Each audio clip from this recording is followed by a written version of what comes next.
banyak sekali assume yang masuk begitu ya, termasuk dari seri pesawat, kemudian usia pesawat begitu ya, yang kemudian menimbulkan banyak tanya kelayakan terbang, termasuk juga terkait juga dengan situasi cuaca dan lain-lain. Nah ini sebesar apa sebenarnya korelasinya begitu ya usia dari pesawat terhadap aspek keselamatan terbang atau kelayakan terbang sendiri nih Pak Cepi? Ya, saya tambahkan sedikit yang pertanyaan tadi ya mengenai Ya, mesin masih hidup. Nah, oke. sebenarnya pesawat yang mengalami trouble engine, mesinnya mungkin satu hidup, satu mati ya mungkin. Dan ada prosedur untuk landing di permukaan air seperti ditching. Dan apakah dalam proses ditching atau enggak itu nanti hasil KNKT baru bisa menjelaskan hal ini. Kemudian mengenai usia pesawat. Nah, saya tidak menjelaskan lagi, sudah banyak sekali orang menjelaskan usia Betul. pesawat. Usia pesawat hubungannya dengan kecelakaan itu begini. Ini pesawat 26 tahun yang mengalami kecelakaan. Tahun yang lalu pesawat yang umurnya mungkin baru 1-2 tahun ya mengalami kecelakaan. Jadi itu menjawab pertanyaan tentang usia pesawat. Kemudian beberapa pesawat itu yang usianya lebih dari 50 dan 60 tahun, dia masih bisa diterbangkan. Misalnya beberapa pesawat peninggalan Perang Dunia Kedua, pada upacara-upacara tertentu itu bisa diterbangkan.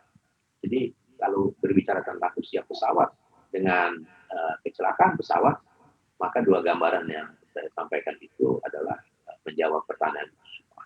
Dalam pengertian bahwa usia pesawat tidak ada korelasi langsung dengan kecelakaan pesawat terbang. Karena status dari pesawat adalah status dia bisa diterbangkan atau dalam pengertian dia serviceable atau unserviceable, laik atau tidak laik. Itu yang menentukan pesawat kemungkinan akan mengalami kecelakaan. Sebenarnya kalau dilihat dari presentasi kecelakaan pesawat terbang ini lebih baik disebabkan oleh apa sih Pak Cepi? Artinya apakah faktor cuaca cukup dominan, cukup besar, ataukah memang karena kegagalan dari mesin, ataukah mungkin faktor-faktor lain yang mungkin jauh lebih cukup besar membuat terjadinya kecelakaan pesawat ini sejauh pengamatan dari Pak Cepi seperti apa?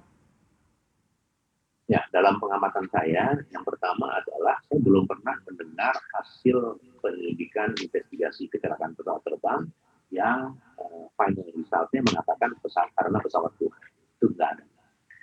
Ya. Kemudian kalau ditanyakan persentase dari rata-rata penyebab kecelakaan pesawat, beberapa statistik menunjukkan bahwa kesalahan manusia, human factor, human error atau apapun termnya. Karena secara garis besar kecelakaan pesawat terbang itu memang bisa disebabkan oleh human factor atau kesalahan kegagalan teknis pesawatnya atau cuaca. Tetapi beberapa statistik itu dengan tegas mengatakan bahwa sebagian besar adalah human factor atau human error. Oke, sekarang kita coba melihat ke teknis begitu ya, ke otoritas begitu ya. Nah, sejauh ini kan pengawasan dari otoritas terkait seperti Kementerian Perhubungan ini apakah Anda melihat ini perlu adanya perombakan gitu? Karena kalau kita lihat seiring juga dengan masih tingginya angka kecelakaan pesawat di Indonesia, karena kita baru saja kemarin ada peristiwa JT610 begitu ya, kemudian hanya berselang setahun kemudian ada lagi kasus yang serupa begitu ya. Seperti apa Anda melihat ini? Pengawasan dari otoritas. Ya, kalau kita ingin mencapai satu kesimpulan bahwa ini kesalahan otoritas atau otoritas ini harus dirombak, itu sebenarnya terlalu pagi. Kita harus dengar dulu nanti KNKT itu final resultnya seperti apa, dan itulah yang akan